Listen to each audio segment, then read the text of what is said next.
कैसे हैं आप लोग? उम्मीद करते हैं अच्छे होंगे और बढ़िया चल रही होगी आपकी स्टडी। वैसे भी आर्ट्स वालों की बहुत अच्छी रहती है ना। तो सबसे पहले तो यार सबसे पहले चैनल को देखो, आप लोगों ने सब्सक्राइब नहीं किया है तो जल्दी से सब्सक्राइब करके बेल नोटिफिकेशन को ऑन कर लो, क्योंकि ऐसे ही बहुत चटपटेदार और ऐसे इंटरेस्टिंग वीडियोज आपके एग्जाम से रिलेटेड और आपके स्टडी को ईजी बनाने के लिए हम लेकर आते रहते हैं। आज जो हम बात करेंगे, जो आपका प्रीवियस ईयर क्वेश्चन पेपर की बात थी, उसकी पार्ट 2 पर हम लोग हैं और इसमें हम आगे के सवाल के बारे में जानेंगे। ये पार्ट बहुत इंपॉर्टेंट होने वाला है, क्योंकि इस पार्ट में हम आगे के सवालों में, क्योंकि ये कंप्लीट सिलेबस से है, कैसे आपसे सवाल आपके एग्जाम में पूछता है, ये सारी चीज़ें बताई गई है। वीडियो को लाइक कर देना अगर अच्छा लगे तो, और मोर इन्फॉर्मेशन के लिए स्क्रीन पर हमारा नंबर दिख रहा होगा व्हाट्सअप, आप हमसे संपर्क कर सकते हैं। क्वेश्चन नंबर 19 से हम लोग स्टार्ट करेंगे। भारत के राष्ट्रपति की शक्तियों का संक्षेप में आकलन कीजिए। देखिए, भारत के राष्ट्रपति देश का प्रथम नागरिक कहते हैं, तो first person, first citizen of the country देश, किसी भी देश का पहला व्यक्ति जो होता है वो राष्ट्रपति होता है। अब राष्ट्रपति की अपनी शक्तियां होती हैं, तो अगर हम भारत के राष्ट्रपति के बारे में बात करें, सर राष्ट्रपति की बात कर रहे हैं, ये राष्ट्रपति वही है ना जो मतलब किसी को पुरस्कार वगैरह देना होता है? जी हाँ, वही राष्ट्रपति, चाहे कोई भी ऑस्कर देना हो, पुरस्कार देना, ऑस्कर नहीं, जो राष्ट्र को लेकर जो बहुत सारे पुरस्कार मेडल्स होते हैं वो राष्ट्रपति देते हैं, बहुत आप सुने होंगे, मिलता रहता है। तो भारत के राष्ट्रपति की शक्तियों का संक्षेप में आकलन कीजिए। देखिए आंसर यहाँ पर लिखा हुआ है। आंसर क्या लिखा हुआ है जी? भारतीय संविधान की धारा 53, यानी कि अगर भारतीय संविधान का आर्टिकल 53 की बात करते हैं, उसमें 53 में पहला 53(1) यहाँ लिखा हुआ, 53(1) लिखा हुआ, इसके अनुसार राष्ट्रपति को निम्नलिखित शक्तियाँ प्राप्त हैं। सर कैसी शक्तियाँ प्राप्त है? वो स्पाइडरमैन वाली शक्तियाँ प्राप्त है क्या? जी नहीं, स्पाइडरमैन वाली शक्तियाँ उनको नहीं प्राप्त है, उनको नॉर्मल सी शक्तियाँ प्राप्त है। कैसे? देखिए, सबसे पहला अगर हम लोग बात करें तो फर्स्ट इज कार्यपालिका की शक्तियाँ दी गई है। यहाँ पर कार्यपालिका में राज्य का अध्यक्ष बन सकते हैं, वो मंत्रिमंडल की नियुक्ति कर सकते हैं, सैनिक शक्तियां उनके पास है, विदेशी मामलों से संबंधित शक्तियां उनके पास है। क्या क्या है मेरे साथ जल्दी से दोहराएंगे। कार्यपालिका में अगर आप बात करेंगे, राज्य का अध्यक्ष हो गए वो, मंत्रिमंडल की नियुक्ति हो गई, सैनिक की शक्तियां उनके पास है, इसके अलावा विदेशी मामलों में संबंधित शक्तियां उनके पास है। याद रखिएगा इसको। विधायी शक्तियों की बात करते हैं, राष्ट्रपति संसद का एक अंग है, this part of the parliament, संसद का एक अंग होता है, संसद में स्पीच यानी भाषण देने का और मनोनीत करने का भी शक्ति उनके पास है। और वित्तीय, हम फाइनेंशियली अगर बात करें, इकोनॉमिकली बात करें, तो बजट में भी इनके पास है, धन बिल जो भी आता है, बिल वगैरह एक्ट पास होता है उसके लिए भी है। एंड अचानक से कोई ऐसा काम हो जाए, जैसे कई बार ऐसा होता है कि किसी जगह राष्ट्रपति शासन लगा दिया जाता है, या किसी सरकार जब गिर जाती है वहाँ पर कोई संभालने वाला नहीं होता, तो राष्ट्रपति को हवाले कर दिया जाता है। और वित्त आयोग की नियुक्तियाँ हैं, ये सारी चीज़ें जो है आप दिमाग में सेट करके रख लीजिए। बस कुछ पॉइंट हैं, एक कार्यपालिका, विधायिका और इसका आप कर लेंगे। अच्छा, कुछ और है यहाँ पर, न्यायिक शक्तियाँ हैं और आपातकालीन शक्तियाँ, मैं दोनों बताता हूँ। जैसे इंदिरा गांधी के टाइम में इमरजेंसी बहुत लगा था, अब इमरजेंसी के बारे में जो है शायद कोई मूवी भी आने वाली थी इमरजेंसी को लेकर। किसकी मूवी? कंगना रनौत की किसकी मूवी आने वाली मुझे नहीं पता, तो कह रहे नहीं बे, अभी जो है ये इमरजेंसी में वही आपातकालीन होता है। आपातकालीन मतलब जब कहीं आपातकाल घोषित कर दिया जाता है, यानी धारा एक्ट 144 लगा दिया जाता है, कई बार कहीं मामला गड़बड़ हो जाता है तो वहाँ 2-4 लोग इकट्ठा एक साथ नहीं हो सकते हैं और राष्ट्रपति शासन लगा दिया जाता है। तो अगर यहाँ पर आप बात करेंगे न्यायिक शक्तियों में, तो विद्यार्थी समय के मैं आपको बताता हूँ, राष्ट्रपति के पास पावर होता है किसी की फांसी रुकवाने का या सजा कम करने का। मान लो किसी की फांसी हो रही है और राष्ट्रपति उसमें इंटरफेयर कर दे, या राष्ट्रपति बोल दे, सिग्नेचर कर दे, तो उसकी फांसी रुक सकती है। आपातकालीन शक्तियाँ में ये होता है कि भाई कहीं जगह आपातकाल की स्थिति जो है अगर लगता है, तो वहाँ राष्ट्रपति की पूरी जिम्मेदारी से आपातकालीन शक्तियाँ केवल राष्ट्रपति ही हैंडल करेंगे। तो ये सारी चीज़ें जो राष्ट्रपति की बात करेंगे। आपका 4 मिनट हो गया है, नहीं आगे बढ़ते हैं, बहुत सारे सवाल होते हैं। क्वेश्चन नंबर 20 की हम लोग बात करते हैं, क्या कहता है क्वेश्चन नंबर 20? तो ये रहा आपका क्वेश्चन नंबर 20। भारतीय समाज और राजनीति में जाति की भूमिका की व्याख्या कीजिए। अरे भैया, समाज में ये जो जाति सिस्टम है ना, कास्ट सिस्टम, इसने लोगों को बांट कर रख दिया है।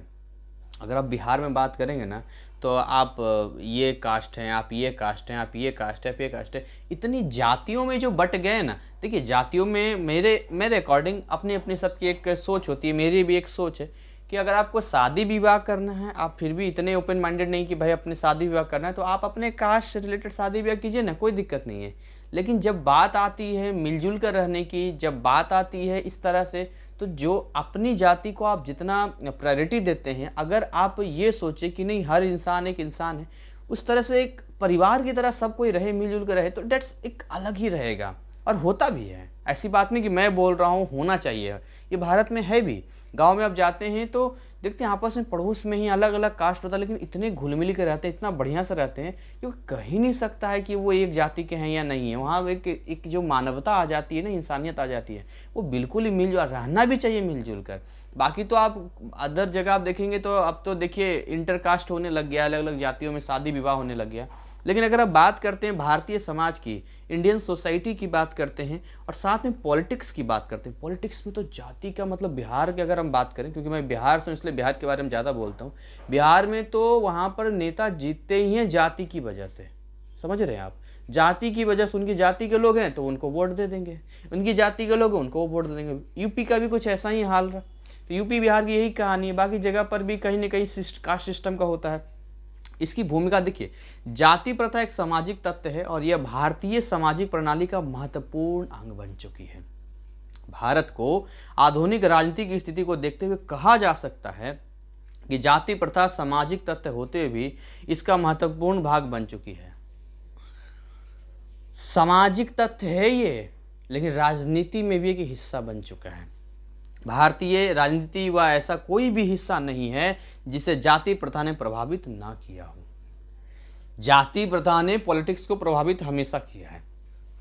अतः भारतीय राजनीति व समाज में जाति प्रथा एक निर्णायक तत्व बन चुकी है। निर्णायक, समझते हैं, निर्णायक एक फाइनल डिसीजन जो होता है, जाति का खेल होता है यहाँ पे, ठीक है।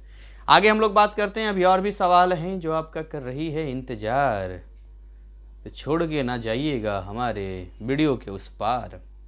वाह सर वाह, ये तो शायरी बन गया। अरे हाँ, ये तो शायरी बन गया। सेक्शन बी की बात करते हैं। सेक्शन बी में ऑप्शन 1 है, और आई थिंक एक सेक्शन बी का ऑप्शन 1 एंड जो सवाल का पैटर्न है सेट ए और यहाँ सेट बी। तो निम्न प्रश्न छोड़ से सभी प्रश्न सेट ए में पूछे गए हैं। ओके, तो सेट ए और सेट बी यहाँ पर जाएगा, सेट सी, ये 3 सेट यहाँ पर पूछा गया है यहाँ पर। तो इसका जो है, इसका जो होना चाहिए क्वेश्चन नंबर प्रश्न 3, 21, 22, 23, और उसके बाद ये फिर स्टार्ट हो गया सेट बी। तो निम्न प्रश्नों को छोड़ से सभी प्रश्न सेट ए में पूछे गए हैं, ये प्रश्न, ठीक है। हम देखते हैं यहाँ पर, बाकी गाइडलाइन जो होगा मैं आपको बता दूंगा। बाकी सवाल तो सवाल है, कौन सा भी पेपर आपको देना है, मैं भी कितना सीरियस हो रहा हूँ। अरे कौन सा आ जाएगा हमें क्या पता आपके पेपर में। तो देखते हैं इसको, पढ़ते हैं इसको। कितना टाइम हो गया भाई 8 मिनट हो गया है। सेक्शन बी की बात करते हैं। ऑप्शन 1 में विश्व व्यवस्था का और संयुक्त राष्ट्र के बारे में, मतलब यूनाइटेड स्टेट के बारे में यहाँ पर लिखा है। देखिए यूनाइटेड स्टेट क्या है, जैसे कि मान के चलिए किसी अगर आप जस्टिस की बात करते हैं, जुडिशरी की बात करते हैं, यदि न्याय की बात करते हैं, न्यायपालिका की बात करते हैं, तो एक डिस्ट्रिक्ट लेवल का कोर्ट होता है नहीं, एक स्टेट लेवल का हाई कोर्ट होता है, और इसके अलावा जो कोर्ट होता है वो देश का लेवल का होता है, जो सुप्रीम कोर्ट है हमारे देश में।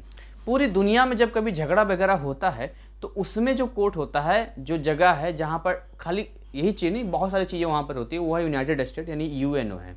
अभी भारत को ही देख लीजिए, इधर जो है मतलब यूक्रेन में और रूस में, रसिया में खूब लड़ाई हो रही थी, और आप जानते हैं कि यूक्रेन को भड़काने वाला नाटो है। नाटो मतलब जिसका हेड अमेरिका है, और अमेरिका रसिया में कभी नहीं बना। अमेरिका ने तो सोवियत यूनियन को तोड़कर, ये रूस खाली बेचारा बचा, बाकी सब टूट गया। यूक्रेन का भी सोवियत यूनियन का ही हिस्सा था। तो उसको बोला कि ये यूक्रेन तुम हमारे पास आ जाओ ना, हम तुमको जो है एकदम, देखिए नाटो देश का एक रूल है, उसमें ना जो एक देश पे कोई आक्रमण करता है सब देश उस पर टूट जाते हैं। तो यूक्रेन को बोला कि तुम छोटा मोटा देश हो, तुमको रूस परेशान करते रहता है, हमारे पास, हमारे नाटो में शामिल हो जाओ। जब कुछ रसिया कुछ करेगा ना तो हम लोग मिल कर रसिया का जवाब देंगे। अच्छा देखिए, चारों तरफ से जो है, जैसे चाइना भारत को घेरना चाहता है, वैसे अमेरिका जो है आज भी रूस के कहीं ना कहीं नहीं चाहता आगे बढ़े, क्योंकि अमेरिका कहता है I am the super power, Russia कहता है I am the super power. एक जॉन द डॉन जो है मोटू पतलू का जो होता है वो चाइना कहता है जॉन बनेगा डॉन, जॉन बनेगा डॉन, मुझे रोकेगा कौन? The father of corona virus, मैं थर्ड सुपर पावर हूँ। और इंडिया नहीं बोलता सुपर पावर, लेकिन फिर भी लोग बोलते हैं कि एक सुपर पावर बनता जा रहा है। ये बात समझिए, चाइना की हम बात ही नहीं कर रहे हैं। खैर, तो अब यहाँ पर क्या हुआ, मैं आपको यूनिक से रिलेटेड कुछ बात बता रहा हूँ यहाँ पे। तो उसमें क्या हुआ कि जब लड़ाई वहाँ पर चल रही थी, तो अमेरिका बोल रहा था, अरे भारत बताओ तुम किसके साथ हो, अमेरिका के साथ हो कि रूस के साथ हो? अब देखिए, रूस के साथ हमारी बहुत अच्छी दोस्ती है। 60% जो हमारा जो भी हथियार वगैरह होता है रूस से सप्लाई होता है, वहाँ ही सारा मैन्युफैक्चरिंग रूस ही हमें देता है, उसका मेंटेनेंस वगैरह भी होता है तो रूस ही करेगा। बहुत सारा बिजनेस चलता है हमारा। वो तो वाटर सिस्टम यानी जो क्या बोलते हैं विनिमय प्रणाली सिस्टम, वस्तु के बदले वस्तु दे सकते हैं, वो हमारा है। तो रूस के साथ अभी बहुत लंबी इसके करंट अफेयर है, बस शॉर्टकट में थोड़ा एक बताना चाहता हूँ। तो जब दबाव बनाया ना भारत के ऊपर अमेरिका कि तुम किसके साथ हो ये बताओ, जो है ना अमेरिका का राष्ट्रपति ऐसे ऐसे करके देखता है, ऐसे करके देखता है, गोरा गोरा चिट्टा सा बुढ़ा, तो उसको जो है मतलब वो किसके साथ हो भारत? मोदी जी सोचे यार किसके साथ हम, बोले चालाक व्यक्ति हैं या गुजराती आदमी है। तो भाई और भी है, मोदी जी खाली अकेले थोड़ी हैं, सारा डिसीजन थोड़ी मोदी जी का होता है, और भी बहुत सारे भारत में हैं जो डिफेंस में हैं, जो उनकी भी बुद्धि होती है, नाम मोदी जी का हो जाता है। तो उसमें क्या हुआ कि भारत ने सोचा कि यार यहाँ पर ना देखिए, एक वाली बात हो गई कि दो दोस्त है, दोनों आपस में दुश्मन है, और वो आपसे कह रहा है कि जो है उस डेट में हमारी शादी है, अब वो कह रहा नहीं उस डेट में हमारी भी शादी है। अब बोले, अब देखिए, अब दोनों में ना हम एक साथ दोनों तो जा नहीं सकते हैं। अब चक्कर ये है, तो उस एक ही रास्ता बचता है कि उसी दिन अपना भी शादी रख लीजिए और कहिए कि यार तुम दोनों का शादी उस डेट में हमारा भी शादी, तो हम कहाँ से जा पाएंगे? वही भारत ने सोचा, और बलि का बकरा जो है एक नमूना उसको बनाना था, वो सोचा पाकिस्तान अच्छा होगा। अब समझिएगा, पाकिस्तान में वहाँ से ऐसा निकाला एक, समझिए इसमें बारूद था ही नहीं, वो मिसाइल दाग दिया भारत ने पाकिस्तान पे। मिसाइल जानते कैसा दागा? मिसाइल दागा ऐसे आके और उसके बाद 90 डिग्री मुड़ के, और पाकिस्तान की एक ऐसी जगह पर गिरा जाके जहाँ पर कोई आबादी ही नहीं थी और कोई दिक्कत ही नहीं वहाँ पर है। अब देखिए मामला समझिए यहाँ पर है क्या। भारत चाहता था कि हम एक मिसाइल दागें, और मिसाइल ऐसा दागे कि पाकिस्तान का कोई नुकसान नहीं हो, किसी प्रकार का दिक्कत ना हो, और वो चला जाए यूनाइटेड नेशंस में, संयुक्त राष्ट्र में चला जाए। जब संयुक्त राष्ट्र में चला जाएगा तो जब अमेरिका पूछेगा कि अरे भारत किसके साथ हो तुम, तो भारत बोलेगा कि अरे महाराज आप दोनों झगड़ा करते रहिए, हमारा खुद ही यहाँ झगड़ा हो रहा है पड़ोसी के साथ में, आप कह रहे हैं किसके साथ हैं। तो वही चक्कर में ना अब पाकिस्तान ने वही किया, पाकिस्तान चला गया संयुक्त राष्ट्र में, वो बोला वो हमारे भारत ने हमें मिसाइल दाग दिया है, हमें ये कर रहा है। संयुक्त राष्ट्र, भारत तुम क्यों इसको भेज, मिसाइल विसाइल इसको दाग दिया? भारत बोलता है गलती से चला गया है, आगे से नहीं होगा, गलती से चला गया। अब इस चक्कर में जो है समझिए गलती से कैसे जा सकता है? मिसाइल जब हवा में निकलती है, एक बार लॉन्च होता है, जो वहाँ ऑपरेटर बैठा होता है, 4 मिनट का टाइम होता है उसको हवा में डिस्ट्रॉय करने का। दूसरी बात यह है कि कभी मिसाइल 90 डिग्री मूव करती है तो उतना मूव कराने के लिए भी एक ऑपरेटिंग सिस्टम चाहिए, यानी पूरी सोची समझी साजिश थी। संयुक्त राष्ट्र भी ठीक है, बोला कोई नुकसान नहीं हुआ ना पाकिस्तान में, आप क्यों रो रहे, छोड़ो हटाओ, आगे से नहीं करेगा। तो ये चीज़ें जो होती है, तो संयुक्त राष्ट्र में जो कई सारी चीज़ें होती है चलता रहता है। तो इसी के रिलेटेड यहाँ पर है बहुत सारी चीज़ें संयुक्त राष्ट्र से रिलेटेड चीज़ें, जैसे कि संयुक्त राष्ट्र में जो है वीटो पावर के रिलेटेड है। अब मैं काफ़ी डिटेल में जाऊँगा तो काफ़ी डिटेल टॉपिक हो जाएगा, मैं पूरा सिलेबस इसका तैयार कर रहा हूँ, जिनको भी चाहिए वो मुझे संपर्क कर लेंगे। बहुत डिटेल तरीके से मैं कहानी की तरह बताऊँगा, रट जाएगा मतलब रट जाएगा। चलिए आगे हम लोग बात करते हैं, क्वेश्चन नंबर 21 की बात करते हैं। संयुक्त राष्ट्र की सुरक्षा परिषद के किन्हीं 4 स्थायी सदस्य होते हैं, कि एक उसमें एक स्थायी सदस्य होते हैं, एक अस्थायी सदस्य होते हैं। अब वहीं गया ये दुख, बड़ा दर्द है। पर बताता हूँ, अमेरिका, इंग्लैंड, फ्रांस और चीन, ये कमीना चीन जो है ना, इसको किसने दिया? जवाहरलाल नेहरू की वजह से गया है। पूरी दुनिया, अमेरिका, इंग्लैंड, फ्रांस सब बोल रहा था, उसमें रसिया का भी नाम आएगा, टोटल उसमें 5 है, अभी रसिया का नाम छोड़ दिया इसने, 4 ही पूछ रहा था। सब बोल रहा था, पता क्या बोल रहा था सब? कि नेहरू जी भारत को हम अस्थायी सदस्य देना चाहते हैं, मतलब वीटो पावर। वीटो पावर का मतलब होता है कि मान के चलिए सारे देशों ने हाँ हाँ हाँ कह दिया है, और किसी एक ने जो अस्थायी सदस्य उसने ना बोल दिया, तो पूरा डिसीजन ना हो जाता। जैसे कई बार कौन आतंकवादी, इसका नाम मसूर अहमद या क्या नाम है उसका, भारत ने पकड़ा, उसको संयुक्त राष्ट्र में ले गया, सबने हाँ कह दिया कि आतंकवादी है, घोषित कर दिया, पर चाइना ने वीटो पावर लगा दिया, वीटो पावर का यूज करके बोल दिया नहीं आतंकवादी नहीं है, बचा लिया, 2 बार 3 बार बचा लिया है। तो वीटो पावर चाइना को तो कभी मिलता ही नहीं, इस कमीने को। कमीना इसलिए क्योंकि काम ही ऐसा करता है। लेकिन नेहरू जी बोले नहीं, दोस्ती हमारी जो है ना, दोस्ती है, चाइना से क्या होगा, नहीं होगा, नहीं चाइना को दे दीजिए, नहीं आप चाइना को दे दीजिए। उनकी एक सिस्टर भी अमेरिका में एक विदेश मंत्री के रूप में काम करती थी उस समय। उसने बोला भैया जो बूम बोली बहन थी या क्या थी जो भी, आप इसको ले लीजिए। नेहरू जी माने ही नहीं, लेंगे नहीं, और पता नहीं क्या क्या एक्सक्यूज दे दिया, हमारे यहाँ पैसा नहीं, ये नहीं वो नहीं, बाकी चीज़ें फलाना ढमका, पता नहीं क्या क्या कर दिया। यहाँ तक बोला कि चलिए कोई नहीं 5 की जगह 6 कर देते हैं, है ना, चाइना को भी ले लेते हैं, आपको भी ले लेते हैं। नहीं चाइना को ही दे दीजिए। उनका एक इतना गंदा डिसीजन मैं कहूँगा, इतना कैसे कोई पागल हो सकता है, इतना मेंटली कैसे हो सकता है कि भाई आपको फ्री भी कोई चीज़ मिलती है तो आप ले लेते हैं। देश के राष्ट्र, आज तक हम लोग कोशिश कर रहे हैं कि हमको अस्थायी सदस्य मिल जाए, आज हम कोशिश करते हैं कि अस्थायी सदस्य मिल जाए। तो जो राष्ट्रपति था डोनाल्ड ट्रंप था, वो तो बोला भी था कि हम तो अस्थायी सदस्य दिलवा देंगे। नया राष्ट्रपति जो आया है, जो ऐसे करके देखता है, ऐसे करके गोरका चिटका, वो जो कहता है कि हम अस्थायी सदस्य दे देंगे लेकिन वीटो पावर नहीं देंगे, शादी करवा देंगे लेकिन दुल्हन को साथ में नहीं भेजेंगे। ये लो, ये हालत है। और भारत अगर बोलता है कि हमको अस्थायी सदस्य चाहिए तो बाकी और सब देश वो सब कहते हैं हमको भी अस्थायी सदस्य चाहिए। ये पूरी कहानी यहाँ पर सेट हो जाती है। तो यहाँ पर ये है, फिर भी आप ध्यान रखिएगा, एक तो अमेरिका है, इंग्लैंड है, फ्रांस है, चीन और रसिया भी इसके अंदर है। ये सारे अस्थायी सदस्य में आते हैं। चलिए आगे हम लोग बात करते हैं, नेक्स्ट क्वेश्चन की बात करते हैं। प्रश्न 22 की बात करते हैं। वैश्वीकरण भूमंडलीकरण के सकारात्मक तथा नकारात्मक पक्षों की व्याख्या कीजिए। देखिए, अगर आप बात करते हैं वैश्वीकरण की, यानी भूमंडलीकरण की बात करते हैं, सकारात्मक नकारात्मक, देखिए जब वैश्वीकरण हुआ, जब पूरी दुनिया आपस में मिली और मिलने के बाद एक बिजनेस तैयार, मतलब बिजनेस आपस में करने लगे, पूरा भूमंडल एकीकरण होने लगा, भूमंडलीकरण यानी ग्लोबलाइजेशन के नाम से इसको जानते हैं। ग्लोबलाइजेशन भारत में आप पूछेगा कब हुआ था, तो 1991 में ग्लोबलाइजेशन आया था। LPG लिबरलाइजेशन यानी उदारीकरण, प्राइवेटाइजेशन यानी निजीकरण, और ग्लोबलाइजेशन यानी कि भूमंडलीकरण या वैश्वीकरण आया था। इसके पीछे भी अपनी कहानी है। पता नहीं ये लोग आज़ादी के बाद 40 साल क्या मंत्र फूका कि भारत का जो है हालत श्रीलंका से भी बेकार हो गया था। वो तो धन्य मना ये मनमोहन सिंह का, जो उसमें फाइनेंस मिनिस्टर थे, PV नरसिम्हा राव प्रधानमंत्री थे, तो बहुत संभाला। IMF यानी कि इंटरनेशनल मॉनेटरी फंड, इसका फुल फॉर्म होता है, याद रखिएगा, तो उसने मदद किया वहाँ से, लेकिन कंडीशन डाल दिया कि यहाँ पर आपको LPG लाना पड़ेगा, तो नई पॉलिसी लानी पड़ी, नई चीज़ें लानी पड़ी, प्राइवेटाइजेशन डालना पड़ा, ये सारी चीज़ें करनी पड़ी वहाँ पे। तो देखिए, जब वैश्वीकरण के एक पहलू की बात करते हैं हम लोग, लिबरलाइजेशन या फिर प्राइवेटाइजेशन की बात नहीं करें, we are just talking about globalisation यानी कि वैश्वीकरण की बात करते हैं। तो सबसे पहले हम लोग पॉजिटिव पक्ष की बात कर लेते हैं। देखिए, भूमंडलीकरण के कारण विश्व के नागरिकों में एकता की भावना बढ़ती है, मतलब लोग एक होते हैं, एक होकर रहते हैं।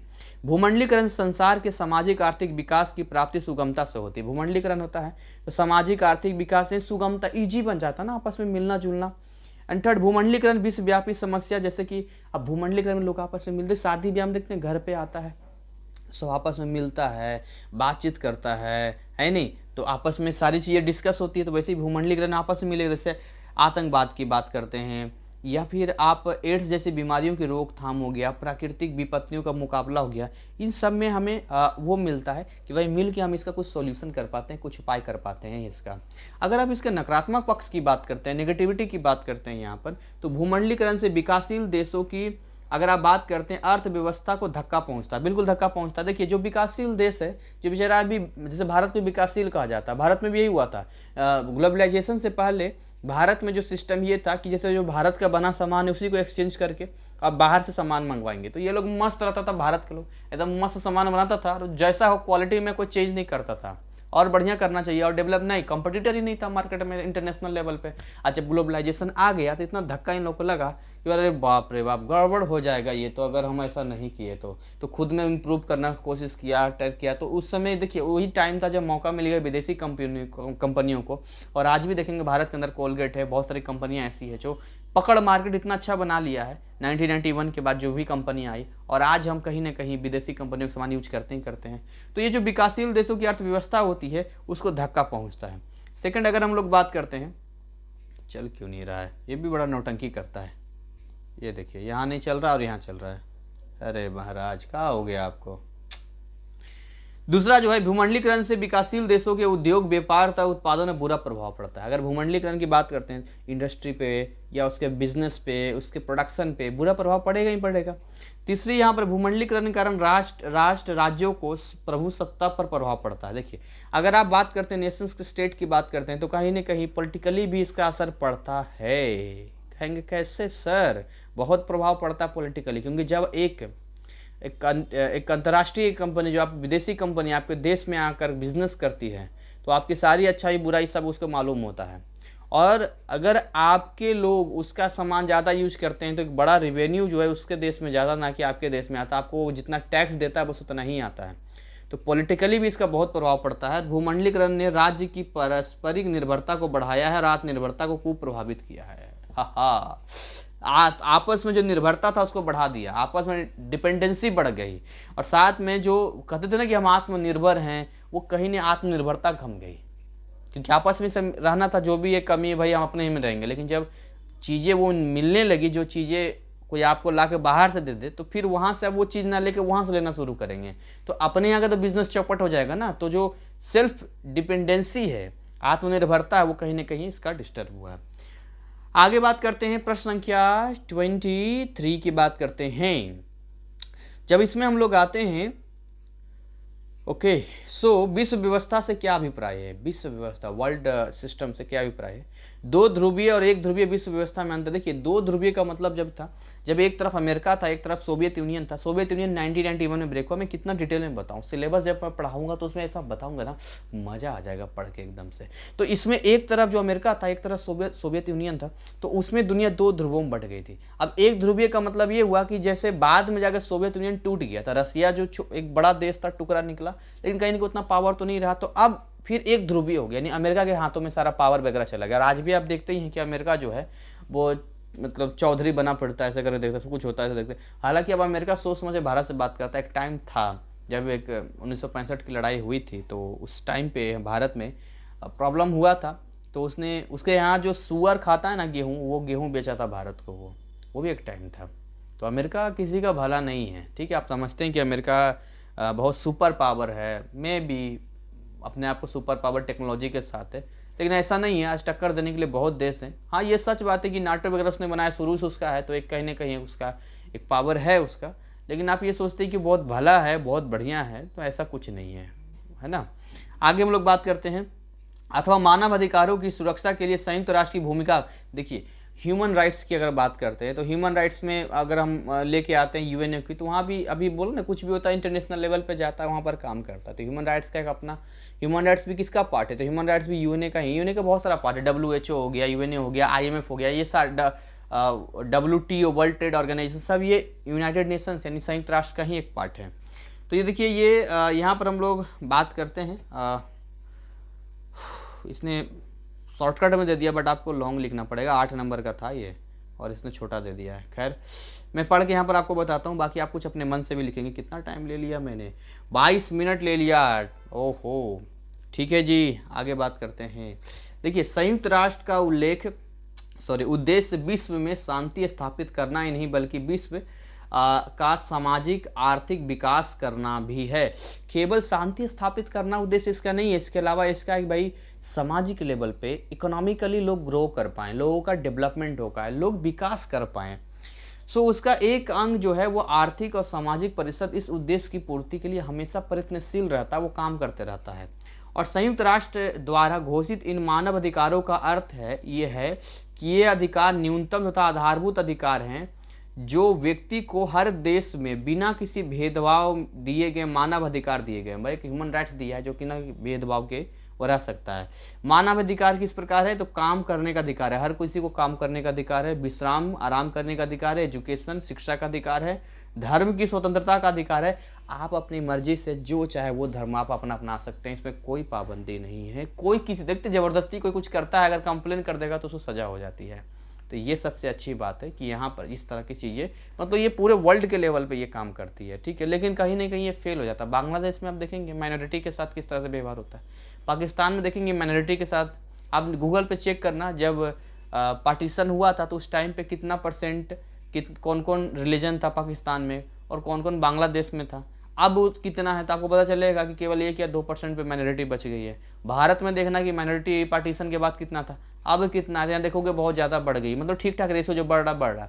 तो कहने का मतलब इससे ये पता चलता है कि उस देश में कोई समस्या अगर है, क्योंकि हमेशा माइनॉरिटी को प्रॉब्लम हो सकता है अगर मेजॉरिटी, जैसे कि वहाँ था श्रीलंका में सिंहली और इसके क्या नाम था, लिट्टे था ना एक तमिल के बीच में, तो तमिल बेचारा माइनॉरिटी में पड़ जाता था, तो सिंहली हम दबा के रखता था। अब भाई जो चाहा सिंहली नहीं किया।